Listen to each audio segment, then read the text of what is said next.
Soyez les bienvenus à ce rendez-vous d'information. Bonsoir mesdames et messieurs, voici les titres sommaires de ce journal.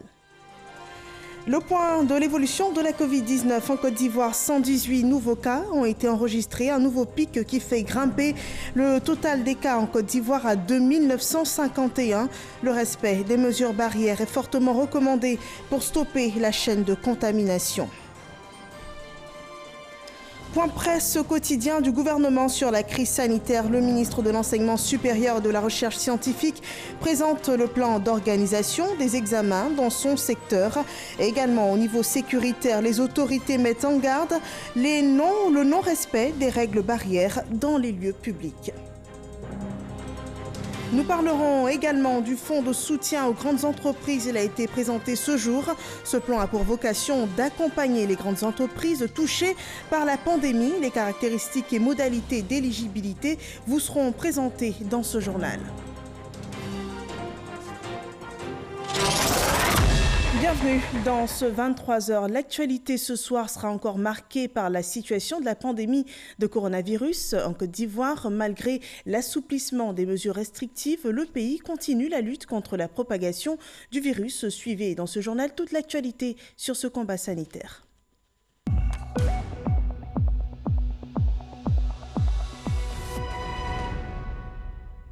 Le point de la situation de la pandémie liée à la Covid-19 en Côte d'Ivoire montre un nouveau pic dans l'évolution de la contamination. 118 nouveaux cas ont été répertoriés ce lundi 1er juin, ce qui fait un total de 2951 cas confirmés dans le pays depuis le premier cas annoncé par les autorités sanitaires.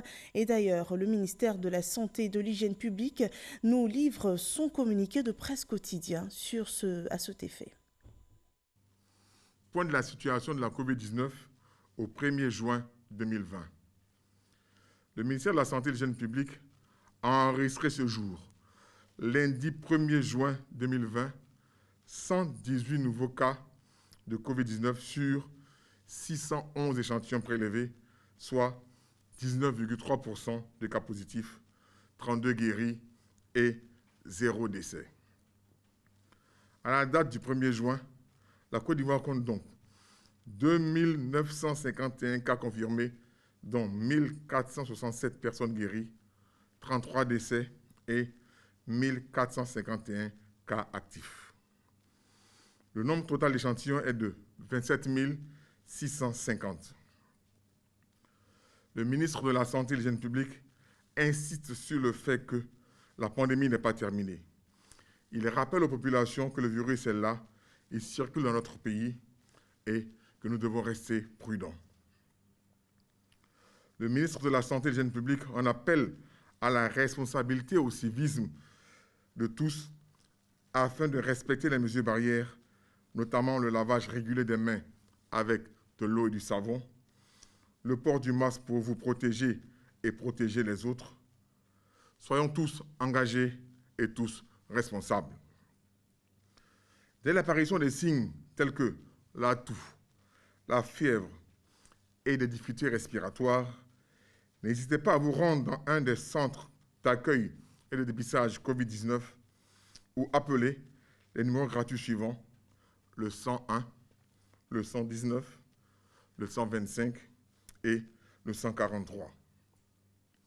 Le ministre de la Santé et de l'Hygiène publique remercie et félicite tous les acteurs du système de santé pour leur engagement et leur dévouement dans la lutte contre cette pandémie. Le taux de contagion est aussi en hausse hors de la Côte d'Ivoire. Par exemple, pour les pays de l'Afrique de l'Ouest, au Ghana, on enregistre 8070 cas confirmés, 36 décès. Le Burkina Faso enregistre 847 cas confirmés, 53 décès. La Guinée, 3706 cas confirmés, 23 décès. Le Libéria, 296 cas confirmés, 27 décès. Le Mali, 1315 cas confirmés, 78 décès. Au total, dans le monde, on comptabilise 6 222 709 cas confirmés, plus de 2 777 000 personnes guéries et 373 883 personnes décédées de la Covid-19. Communiquer la bonne information, cette situation de crise sanitaire, c'est l'une des armes de lutte qu'emploie le gouvernement ivoirien pour venir à bout de la pandémie qui sévit en ce moment. Les actions sur le plan sanitaire et sécuritaire ont été présentées ce lundi au point presse du gouvernement. À cela s'ajoute l'exposé du planning et de l'organisation des examens dans l'enseignement supérieur.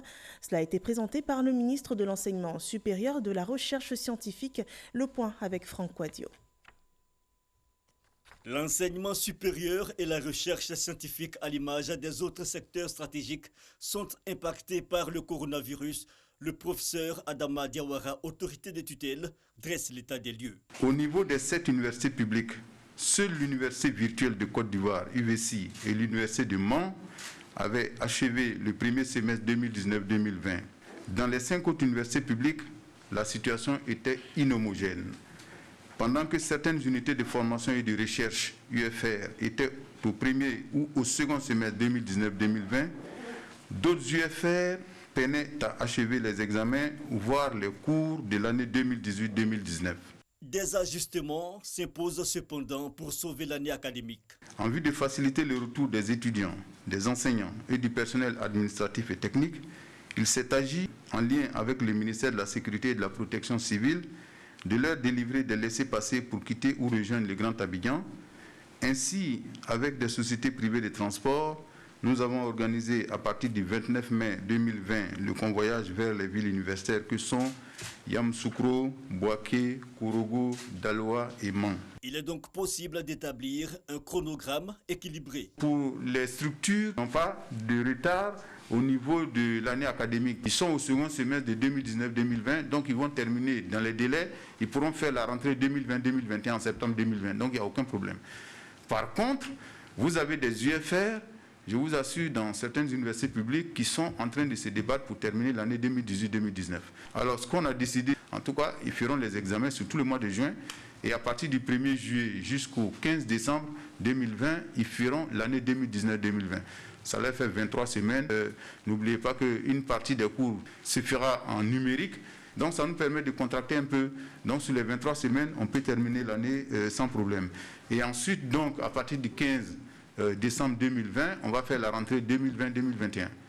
Et là, ça va nous conduire jusque vers fin août 2020. Mais pour le privé, là aussi, on a déterminé un chronogramme précis. On va prendre dans les unités pédagogiques des enseignants de référence qui vont faire des cours qui seront filmés par les experts de l'Université virtuelle de Côte d'Ivoire, et ces cours-là seront hébergés sur une plateforme. Mais en appui à l'intérieur de leurs établissements, évidemment, il y aura du présentiel. Le diagnostic qui a été fait sur l'état d'avancement des enseignements dans les privés nous amène à dire que si tout ça s'est respecté comme il se doit, on prendra le soin d'être vraiment des vrais gendarmes pour être sûr que tout ça se respecte. En ce moment, les BTS deuxième année sont censés terminer en juillet 2020 et les BTS première année en août 2020. Ce qui nous laisse le temps d'organiser éventuellement le BTS en septembre. Le secteur de la recherche n'est pas en reste. Il a des résultats probants, mais l'essentiel reste l'accompagnement institutionnel déjà acquis. Dès le 31 mars 2020, le programme d'appui stratégique à la recherche scientifique PASRES a lancé un appel à projet de recherche relatif à la lutte contre la COVID-19. Au terme de cet appel à projet, 282 projets de recherche ont été reçus par le PASRES. Compte tenu des contraintes budgétaires de ce dernier, seuls 15 projets sur les 103 évalués conformes ont été jugés éligibles au financement. Ces 15 projets seront financés par les PASRES à hauteur de 197 462 045 francs CFA. En dehors du financement PASRES, le gouvernement vient de mettre 1 milliard de francs CFA à la disposition de nos chercheurs. Le volet sanitaire a quant à lui mis en lumière l'interprétation des données actuelles jugées encourageantes. Message aussi aux populations à ne pas négliger les fréquentations des hôpitaux, 15% comme taux actuel, de quoi mettre un frein à certains acquis en termes de lutte contre le paludisme, entre autres. Le ministère de la Santé et du Jeune Public insiste sur le fait que l'intérieur du pays continue d'être faiblement atteint et doit le demeurer. Évitons donc de développer des foyers plus importants dans cette partie du pays. Les données communiquées confirment l'évolution en dents de scie de la pandémie chez nous ces derniers temps, avec parfois des pics importants allant de 15 à plus de 25%, comme ce fut le cas hier. Ces données montrent une diminution ces jours-ci du nombre d'échantillons prélevés journalièrement, certainement due au meilleur ciblage des candidats au dépistage sur les cas fortement suspects de Covid-19 et sur les sujets contacts des cas positifs grâce à une meilleure connaissance de la maladie, également par le renforcement de la sensibilisation des populations. Le taux de guérison varie entre 50 et 53% ces dernières semaines. Ce taux est au-dessus de la moyenne mondiale, autour de 43%. Le porte-parole de la police nationale a pour sa part mis en relief le non-respect des mesures portant sur la fermeture des frontières et l'interdiction de la pratique de sport collectif. Force de défense et de sécurité. La journée d'hier, 31 mai 2020, interpellé aux frontières nord de notre pays, 58 personnes de nationalité burkinabé se rendant dans différentes villes de Côte d'Ivoire, notamment Man et Touba, pour contournement frauduleux des voies et postes d'accès officiels. Identifiés, ils ont été refoulés à Yendéré, frontière de leur pays d'origine. Dans la même veine, abordant les points 2 et 3, constatons qu'en dépit des nombreux messages de sensibilisation de nos autorités sécuritaires et sanitaires, il se trouve des individus qui continuent d'ignorer, voire de faire fi des mesures sécuritaires et sanitaires barrières édictées, notamment par des attroupements irréguliers dans les lieux publics, des terrains de sport, dans les maquis, bars et restaurants. Ainsi, sans vouloir stigmatiser de lieux déjà identifiés et d'individus interpellés pour les infractions d'ouverture clandestine de bars, boîtes de nuit, mais aussi de reprise illégale de sport collectif. Invitons, au nom de messieurs les ministres en charge de la sécurité, de la protection civile et de la défense, à l'instant, les éventuels candidats à de telles activités manifestement attentatoires aux mesures en vigueur, à se ressaisir sans délai et à arrêter le temps d'une éradication espérée de cette pandémie. Le message demeure le même. La Covid-19 agit encore. Seule la responsabilité de tous favorisera un retour définitif à la normalité. Voilà, ce n'est pas la fin de la pandémie, il faut toujours respecter les gestes barrières. Cette crise sanitaire occasionne des difficultés économiques. Elle aura suscité de grandes actions de solidarité, des actions que coordonne la ministre Mariatou Koné. Elle est en charge du ministère de la Solidarité et de la lutte contre la pauvreté. Elle a redistribué des kits alimentaires et sanitaires aux mairies et conseils régionaux du Sud Comoé et de l'Indénié. Jean-Marc Djadji. Les collectivités locales de l'Indénié Djoablan et du Sud Comoé reçoivent des kits alimentaires et d'hygiène du ministère de la Solidarité, de la Cohésion sociale et de la lutte contre la pauvreté. La ministre Mariatou Koné soutient les mairies et conseils régionaux de ces deux localités dans la sensibilisation et l'aide aux couches vulnérables en cette période d'urgence sanitaire due à la Covid-19. Je suis heureux de voir que le gouvernement a pensé aux plus vulnérables de nos populations. Nous allons faire bon usage de ces dons et faire en sorte que ce soit d'abord les plus nécessiteux qui en profitent. Je voudrais surtout exprimer ma profonde gratitude au président de la République, son Excellence Alassane Ouattara. La ministre chargée de la Solidarité a réitéré le soutien du gouvernement aux populations et remercié les généreux donateurs à l'origine de ces redistributions. Nous recevons des dons de personnes physiques, de personnes morales, de généreux donateurs que nous saluons, que nous remercions parce que ce sont ces personnes qui nous permettent de redistribuer aux collectivités territoriales. Quand nous faisons ces redistributions, c'est pour que vraiment ce sont les plus vulnérables des régions, des communes, des départements, des sous-préfectures, des villages qui puissent en bénéficier. L'action de la ministre Mariatou Koné s'inscrit dans le plan de riposte sanitaire initié par le gouvernement contre la pandémie du coronavirus. Une action similaire au nord de la Côte d'Ivoire à Gbéléban. Les agents du poste de police frontière ont reçu des équipements sanitaires, une action conjointe de l'Organisation internationale pour les migrations et le ministère de la Sécurité et de la Protection civile. On voit tout cela avec F. Boué. Le poste de police frontière de Gbeleban reçoit un lot d'équipements sanitaires composé de gants, de cache-nez, de savons liquides, de gels hydroalcooliques, de rouleaux de papier jetable, de dispositifs de lavage des mains et de questionnaires pour faciliter l'identification des personnes à risque en collectant des données sanitaires et de voyage des transporteurs. Ceci pour lutter contre la propagation de la maladie à coronavirus. Une action qui s'inscrit dans le cadre du projet renforcer les capacités des autorités de la Côte d'Ivoire à apporter une réponse intégrée à la traite des êtres humains et au trafic illicite des migrants, dénommé Cocotype. Un projet mis en œuvre par l'Organisation internationale pour les migrations OIM sous financement de l'Allemagne à hauteur de 3,6 millions d'euros.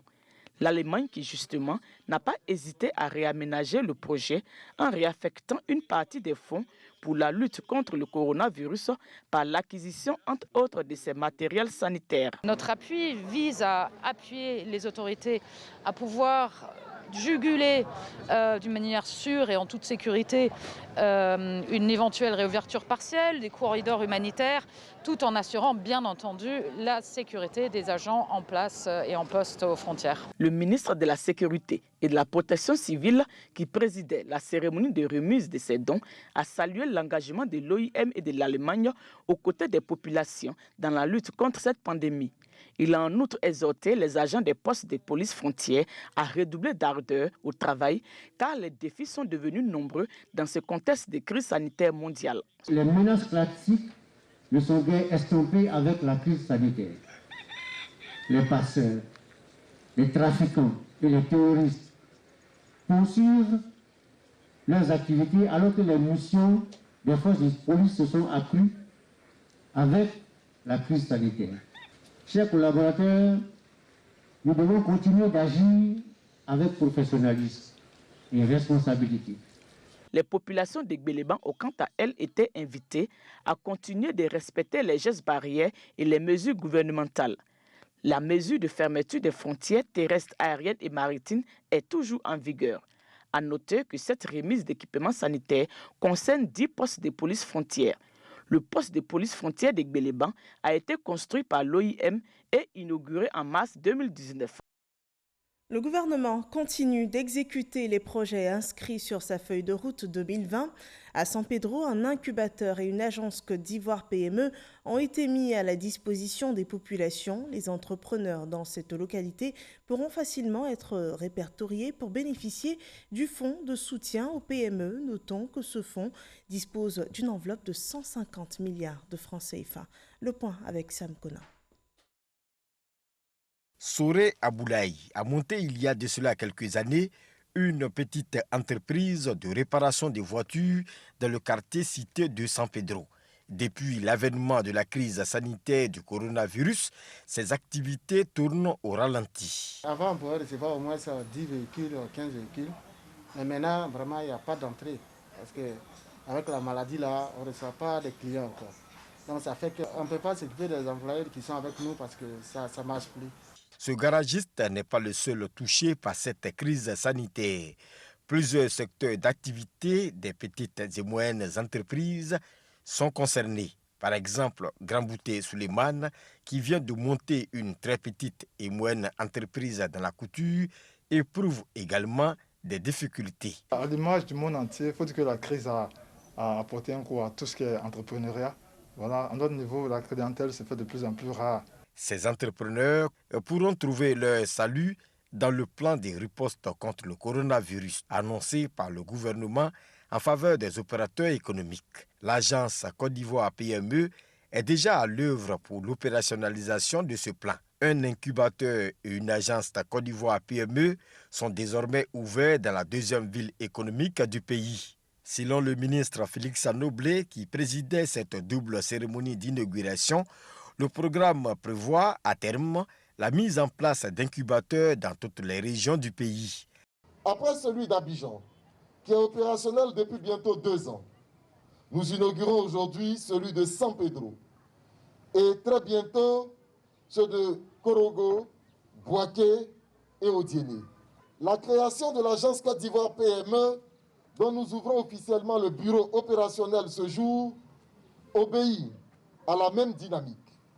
population de San Pedro, nous vous invitons à vous inscrire sur la plateforme des PME afin de pouvoir bénéficier d'un prêt.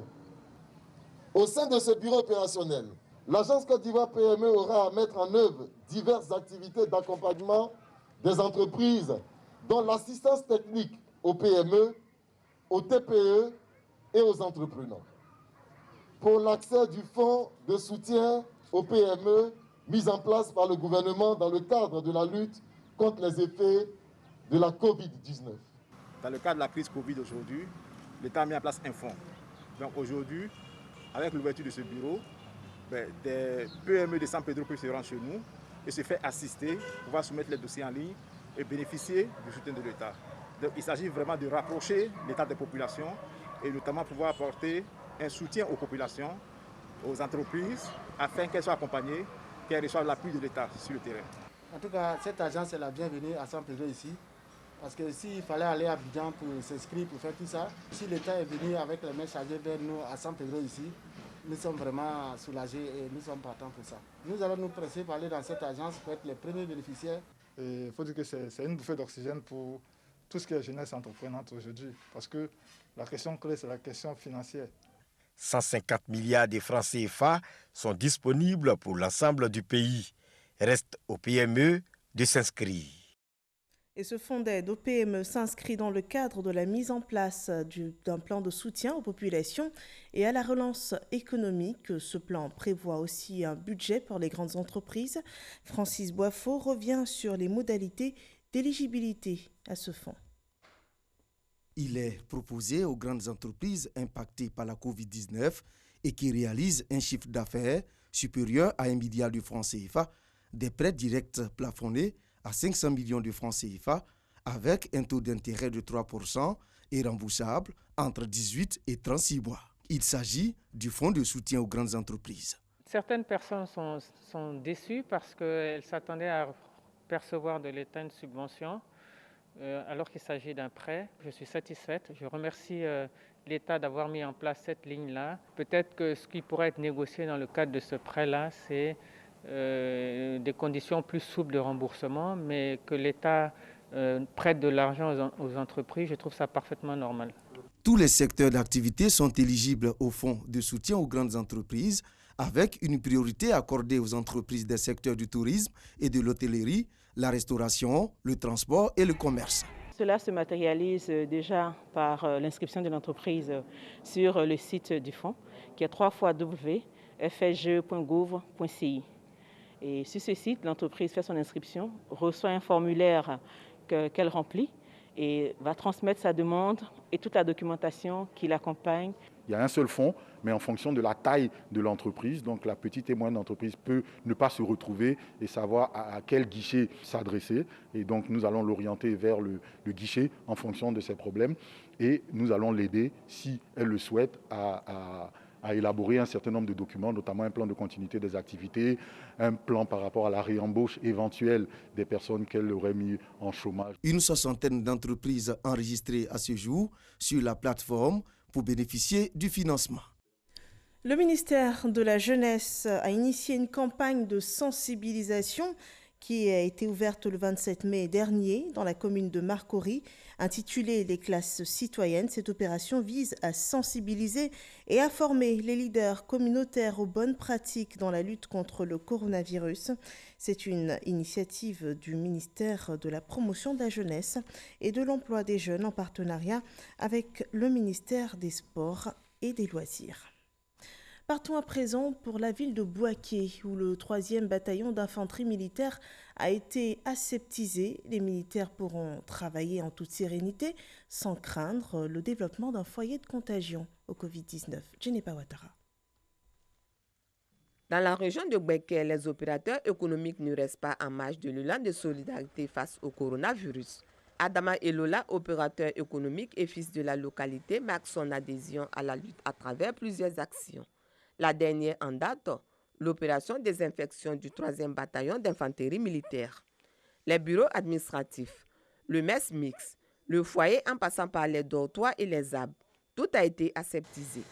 Il est question de protéger les soldats contre la terrible maladie. Nos militaires, c'est eux qui nous sécurisent.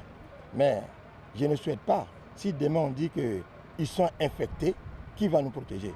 Ceux qui nous protègent sont infectés et nous-mêmes nous sommes infectés. Donc j'ai décidé de venir désinfecter le 3e bataillon. Une action sanitaire et humanitaire appréciée par les responsables du camp militaire. L'armée, comme toutes les institutions, effectivement sont à la recherche de moyens pour lutter efficacement contre la pandémie. Donc si des gens de bonne volonté qui se disposent à apporter leur soutien à l'armée, nous ne pouvons que les saluer pour ce geste de citoyenneté qu'ils sont venus faire à l'endroit des forces armées. C'est un appel à tous ceux qui peuvent aider la population à lutter efficacement contre cette pandémie. Outre le 3e bataillon d'infanterie militaire, les autres camps des forces de défense et de sécurité sont concernés par cette opération. Cet opérateur économique qui n'est pas à sa première action a déjà fait don de matériel sanitaire à la ville de Bouaké, procédé à la désinfection des lieux de culte et de quelques établissements scolaires de Bouaké. Cette année 2020 est certes influencée par la pandémie du Covid-19, mais en Côte d'Ivoire, on ne perd pas de vue le prochain scrutin présidentiel prévu en octobre prochain. Avant cette date, les politiques s'attellent à sensibiliser leurs militants pour l'inscription sur la liste électorale. Le constat à Bundiali effectué par Ami Sissoko. Le ministre Bruno Nabagny-Koné met le RHDP en ordre de bataille dans la région de la Bagoué pour la victoire d'Amadou Gon Coulibaly en octobre 2020. Au centre culturel de Bundiali, le coordonnateur régional RHDP de la Bagoué échange avec les structures de base des Oufouettistes. Une rencontre pour faire le point de l'opération d'enrôlement des militants du parti dans la région. Aussi, aider ceux qui ne disposent pas de tous les documents relatifs aux élections à les obtenir en vue de leur inscription sur la liste électorale. Notre candidat, il est connu.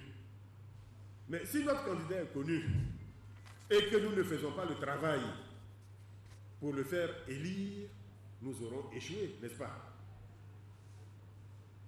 Notre travail maintenant, ça doit être de tout faire pour que notre candidat, le 31 octobre, soit élu président de la République de Côte d'Ivoire.